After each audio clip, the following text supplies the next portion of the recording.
জানতে চেয়েছে যে এরকম লাঠিচার্জের ইনসিডেন্ট কেন হয়েছে, সিপির কাছ থেকে রিপোর্ট চাওয়া হয়েছে। ন্যাশনাল হিউম্যান রাইটস কমিশন জানতেই পারে, কিন্তু আমি যেমন ন্যাশনাল হিউম্যান রাইটস কমিশন শুধুমাত্র কলকাতা পুলিশ নয়, সারা ভারতবর্ষে যেখানে যা হচ্ছে নারী নির্যাতন সকলের প্রতি তারা সক্রিয় হোক, সকল ক্ষেত্রে তারা আরও বেশি করে অ্যাক্টিভ হোক। শুধুমাত্র কলকাতা পুলিশের করলে তো হবে না, সারা ভারতবর্ষ জুড়ে নারী নির্যাতন হচ্ছে।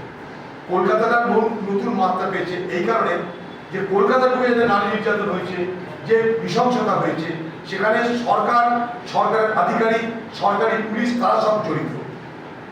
এই জায়গাটায় এটার একটা আলাদা একটা দিক আছে। এই তো উত্তরপ্রদেশে আরো ঘটনা ঘটে, দুটো মেয়েকে সেখানটা ফাঁসকে ঝুলন্ত অবস্থা দেখতে পাচ্ছি আমরা।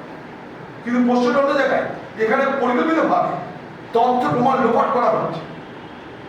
এইটা তো সব থেকে বেশি তথ্য প্রমাণ লোপাট করা যায়, সেখানে সরকার নিজে নিজে ইনভলভ, প্রশাসন ইনভলভ, স্বাস্থ্য অধিকারিকটা ইনভলভ।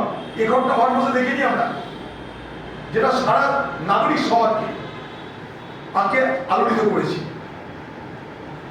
এই ক্ষমতার অপব্যবহার কেন, তার জন্যই প্রতিবাদ হচ্ছে, তার জন্যই বাংলার মানুষ বিচার চাইছে। এবং শুধু বাংলার মানুষ নয়, সারা ভারতবর্ষ জুড়ে বিচারের দাবি উঠেছে। এবং আবার বলছি, এই বিচার শুধুমাত্র আর্যিকর কাণ্ডের যারা যে নির্যাতিত তার জন্য নয়, এই বিচার কিন্তু ভারতবর্ষের নারী সমাজের জন্য, ভারতবর্ষের নারী সমাজের নিরাপত্তা চাই। অজিতদা 28 তারিখ মমতা